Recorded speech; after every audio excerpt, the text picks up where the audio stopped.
It started with something small, not a fitness goal, not a weight loss plan, not even motivation, just frustration. I didn't feel like myself anymore. My body felt heavy, not just physically, but mentally too. Everyday tasks felt harder than they should. Walking upstairs made me slightly out of breath. Standing for too long felt uncomfortable. Even simple things started to feel exhausting. And the worst part, I wasn't doing anything about it. I kept telling myself the same lie. I'll start tomorrow. But tomorrow kept moving further away, until one day I asked myself a simple question. What if I stop overcomplicating everything? Because every time I thought about getting fit, I thought about strict diets, intense workouts, gym memberships, pain, struggle. And honestly, that's what stopped me. So instead, I chose something different, something simple, something realistic. Walking. Just walking. No pressure, no perfection.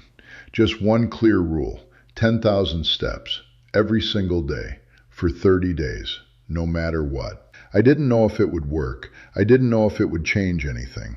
But I knew one thing, it was better than doing nothing. Day 1, the easy start. The first day felt surprisingly easy. I was motivated, excited, even a little proud. I kept checking my step count again and again. 3,000 steps. That's not bad. 6,000 steps. Okay, this is working. 9,000 steps. Almost there. And then finally, 10,000. I remember looking at my phone and thinking, I did it. It wasn't a huge achievement, but it felt like one. Because for the first time in a long time, I actually followed through. Day 2 to 3, reality hits. Day 2 was different. My legs felt sore. Not extreme pain, but enough to remind me my body wasn't used to this. Day 3, the soreness increased. My feet hurt. My calves felt tight. And suddenly, walking didn't feel easy anymore. It felt like effort. That's when I realized something uncomfortable.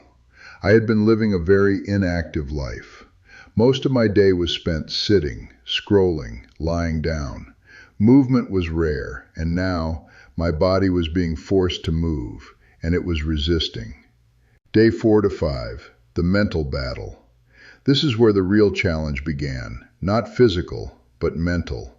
Because your body doesn't quit first, your mind does.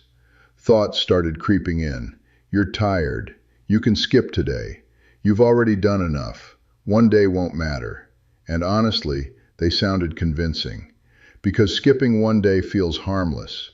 But I knew something important. If I skipped once, it would become easier to skip again. So I kept going. Not because I felt strong, but because I didn't want to break the streak. Day 5, first noticeable change. By day 5, something small shifted. I felt lighter, not thinner, not visibly different, but lighter. My body didn't feel as stiff. My movements felt slightly easier. And that small change was powerful. Because it gave me proof that something was happening. Sleep begins to improve. Another subtle change was my sleep. I started falling asleep faster. Before, I would lie in bed, scrolling, overthinking, struggling to sleep. But now, my body felt tired in a natural way, not exhausted, but ready to rest. And that made a huge difference. End of week 1, adaptation phase. By the end of the first week, my body was still adjusting. The soreness was still there, but it was less intense. Walking still required effort, but it wasn't painful anymore. And mentally, I felt proud, because consistency is rare, and I was finally being consistent. Week 2, the turning point. Week 2 changed everything. Because this is where your body starts adapting. The soreness, almost gone.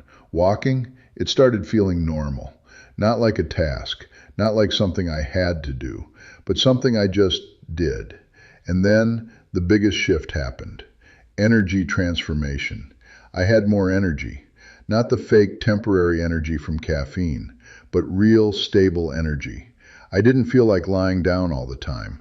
I didn't feel lazy. In fact, I started wanting to move more. And that's when I understood something important. Energy doesn't come from resting all day. It comes from moving your body.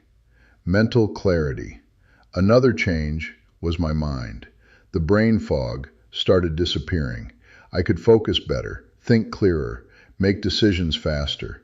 And something even more surprising, my stress reduced. Walking became my mental reset, a break from everything. No distractions, no pressure, just movement and thoughts. Natural eating changes without trying. My eating habits started changing. I didn't crave junk food as much. I didn't feel the need to snack constantly. It wasn't forced. It felt natural. Because when your body moves more, it starts demanding better fuel. Sleep transformation. By day 14, my sleep improved significantly. I was sleeping deeper, longer, better, and waking up didn't feel like a struggle anymore. Week 3, visible results. Week 3, this is where things got exciting, because now I could see the changes. My clothes felt looser, my face looked slimmer, my body felt lighter, and the scale, it started moving, not dramatically, but consistently, and that's what matters. Fat loss explained. Here's what's happening. Walking increases your daily calorie burn. It improves your metabolism. And most importantly, it lowers stress hormones like cortisol, which makes fat loss easier. Because when your body is less stressed, it holds less fat. Body awareness. Another powerful change was awareness. I became more connected to my body. I noticed how I walked, how I stood, how I moved. My posture improved. I stood straighter, walked with more confidence, and that alone made me feel different. Week 4, habit built. By week 4, everything changed. Walking wasn't a challenge anymore. It was a habit, something automatic, something I actually enjoyed. If I didn't walk, I felt like something was missing. That's when I knew this wasn't temporary. It was a lifestyle shift. Final results, day 30. After 30 days, here's what changed. My body felt lighter. My energy increased. My sleep improved. My mood stabilized. My stress reduced. And yes, I lost weight. But more importantly, I gained control. Biggest realization, you don't need extreme workouts. You don't need perfection. You don't need to suffer. Sometimes the simplest habit creates the biggest transformation. Final lessons. Start small, stay consistent, trust the process, because your body is always responding, even when you don't see it yet. Final question. So now I'll ask you, what would happen if you walked 10,000 steps every day for 30 days? No excuses, no overthinking, just one step at a time. Because sometimes the biggest changes in your life start with something as simple as a walk.